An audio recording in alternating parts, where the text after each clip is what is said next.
Kaixo, bideo honetan azalduko dugu gatz hirutarrak zelan izendatzen diren estok izendapenarekin. Hau da, nolakoa izan beharko den, goratuz metaletan gatz hirutarretan daukagula metal bat eta gero ez metal bat oxigenoarekin, honi deituko diogu anioia, ez metala gehi oxigenoarekin sortzen duen hau guztia, eta hemen daukagu metala. Beraz, izendatzeko jarri beharko dugu lehenik eta behin metalaren izena, ondoren parentesi artean jarriko dugu metal honek erabiltzen duen balentzia, oratu, balentzia bakarra izatekotan metalak, parentesia ez dela jarri behar, baina balentzia bat baino gehiago daukanean, adirazi behar dugu zein den erabiltzen duena.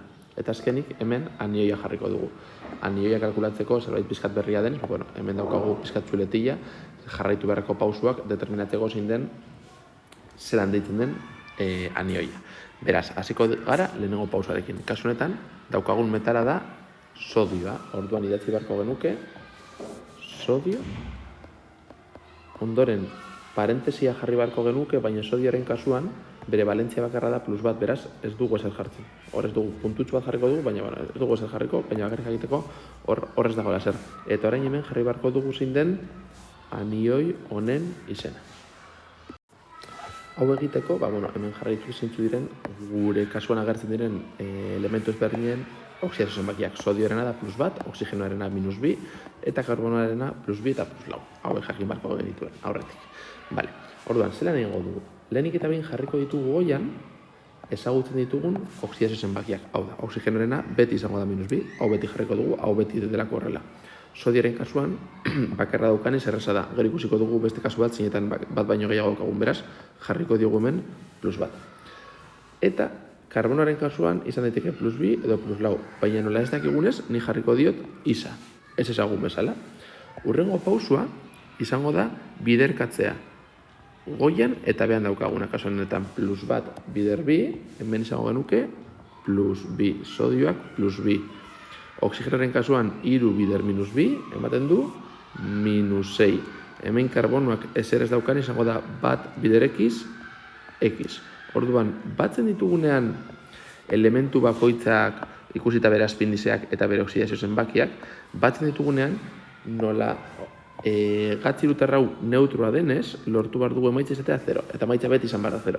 Orduan, hau jakinda, galdetu behar diogu, lortu behar dugu izaren balioa. Hau da lehen mailako ekuazio nahiko erreza, bestaldera parten badugu, lortuko genuke isa dela plus 6 ken bi, kasu honetan dela lau. Beraz, aurkitu dugu zein den izaren balioa. Aurkitu dugu zein da karbonoak erabiltzen duen oxidazio zenbakia. Kasu honetan izango dela plus lau. Zenbat balentzia ezberdin ditu karbonoak? Bi, ezta? Plus bi eta plus lau. Orduan, izendapen tradizionalean, iko eta oso erabili beharko genuke. Txikienari jarriko genioke oso eta handienari iko. Hau da, kasu honetan, guari gara, karbono gehiko, karboniko. Ari gara, bide hau guztia jarraitzen. Lehenik eta bain ikusi dugu metalaren balentzia jarri dugu, plus bat horregatik sodio, baina ez dugu parentesia jarri, balentzia bakarra daukalako. Kalkulatu ez metalaren oxidazio zenbakia. Hori da egin duguna. Prozesu hau izan da determinatzeko lau hau dela karbonoak goian daukan zenbakia, hau da karbonoak erabiltzen duen oxidazio zenbakia, dela plus lau. Beraz ja badakigu dela plus lau. Hirugarren pausua da hipo oso, iko edo periko den jakitea.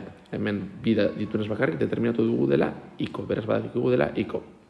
Eta azkenengo pausua da oso atzizkia bihurtzen dela ito eta iko atzizkia bihurtzen dela ato. Kasu honetan iko geneukanez bihurtuko da ato. Beraz, karboniko bihurtuko da karbonato.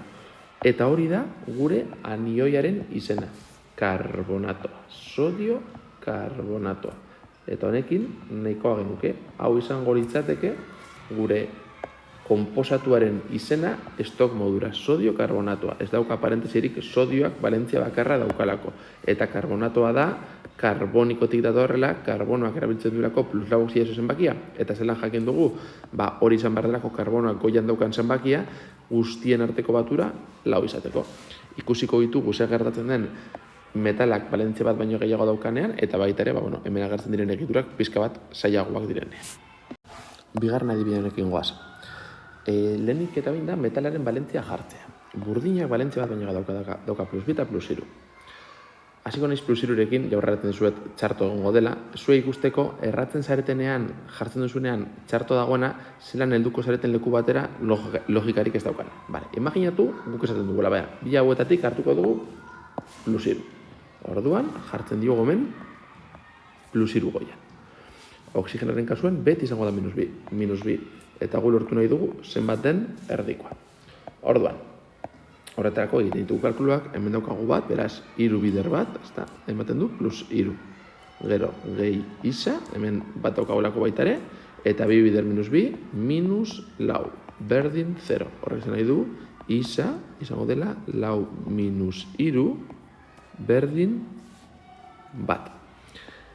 Horrek zen nahi du, sufrearen balentzia edo oxidazio zenbakia dela bat, baina gu hemen begiratzen badugu ez da inon agertzen, beraz ezinezkoa da.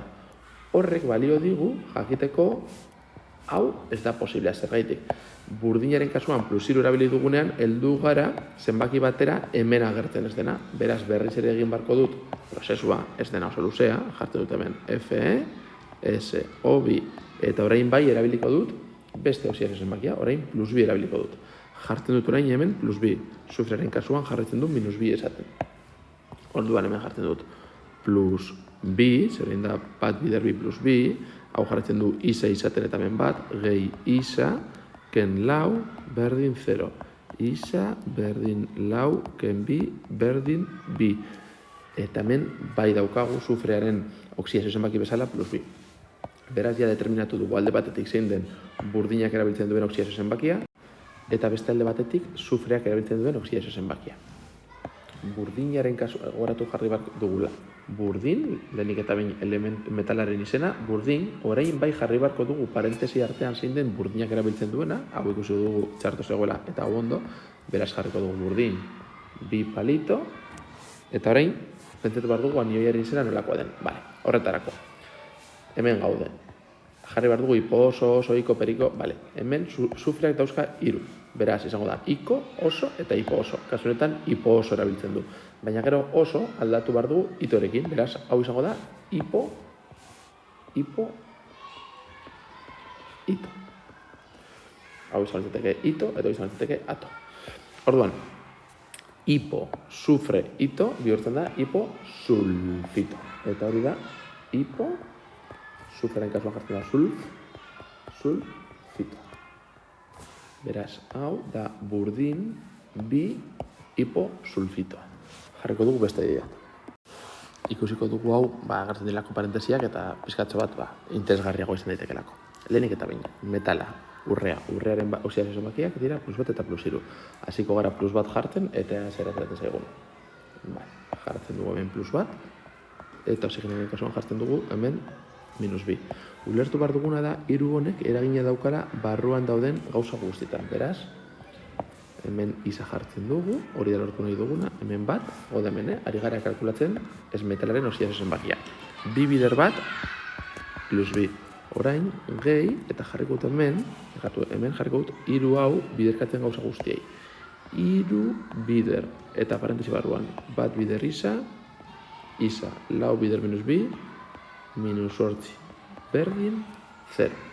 Beraz daukagu. Bi gehi hiru isa, hau honekin biderkatuz, eta hau honekin biderkatuz, minus 24 berdin 0. Minus 24 gehi bi dira, minus 22 daukagu. Hiru isa berdin 22 isa berdin 22 zatiru. Egiten badugu kalkulu hau, ikusiko dugu, emaitza, azteko komak izango dituela, beraz jazinezkoa da, eta gainera ez dagoela teluroaren oxidazio zenbaki posibleen artean. Horrek izan nahi du, hau aukeratu dugunean, erratu garela, eta erabili beharko dugula beste oxidazio zenbakia.